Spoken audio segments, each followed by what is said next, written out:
Saint Josaphat, Bishop and Martyr, Memorial Day. November 12th, Saint Josaphat was born around the year 1580 in Volodymyr, Volhynia, a region of modern-day Poland, now Ukraine.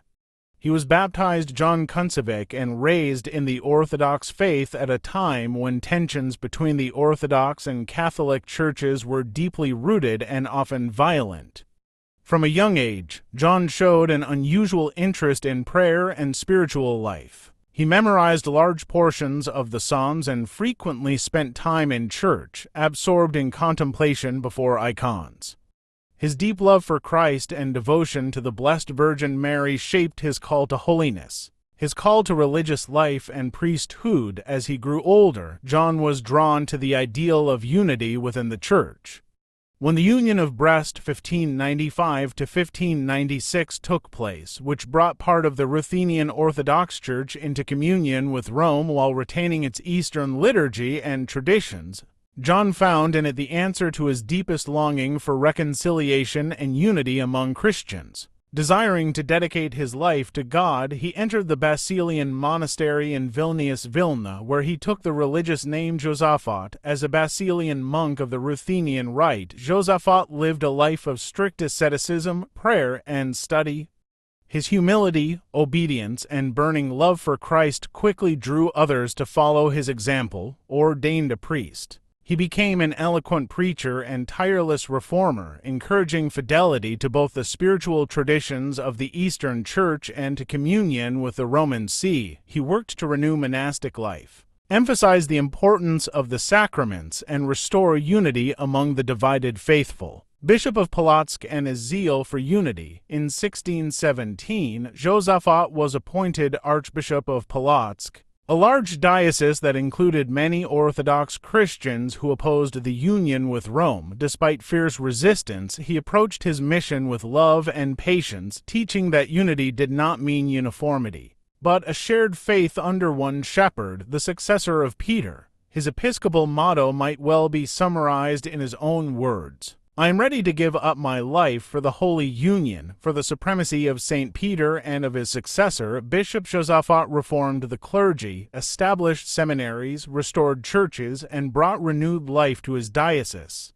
His preaching was powerful and inspiring, and his personal holiness won many hearts. Yet his success provoked envy and hostility from those who viewed communion with Rome as a betrayal of national and religious identity. Martyrdom. The conflict came to a tragic climax in Vitebsk in 1623. While visiting the city to bring peace among divided communities, Josaphat was attacked by an angry mob stirred up by opponents of the Union.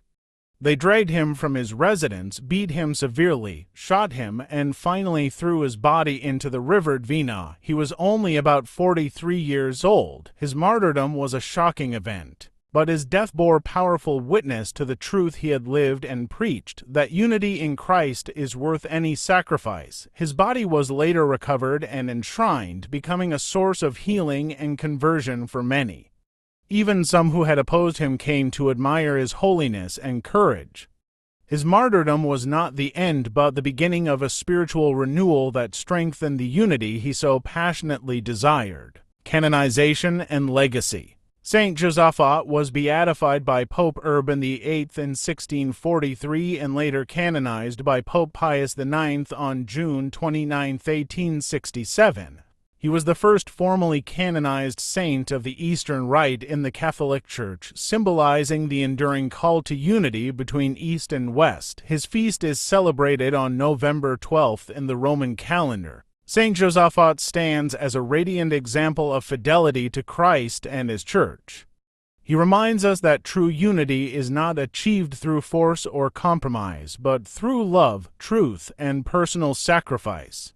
His life testifies that the Church's diversity of rites and traditions is a richness, not a division, when lived in communion with the successor of Peter. Lessons from his life. 1. Unity and diversity. Saint Josaphat teaches that we can preserve our cultural and liturgical traditions while being one in faith and love with the universal Church. 2. Courage and faith. His martyrdom shows the cost and beauty of fidelity to Christ even in the face of hatred and persecution. 3.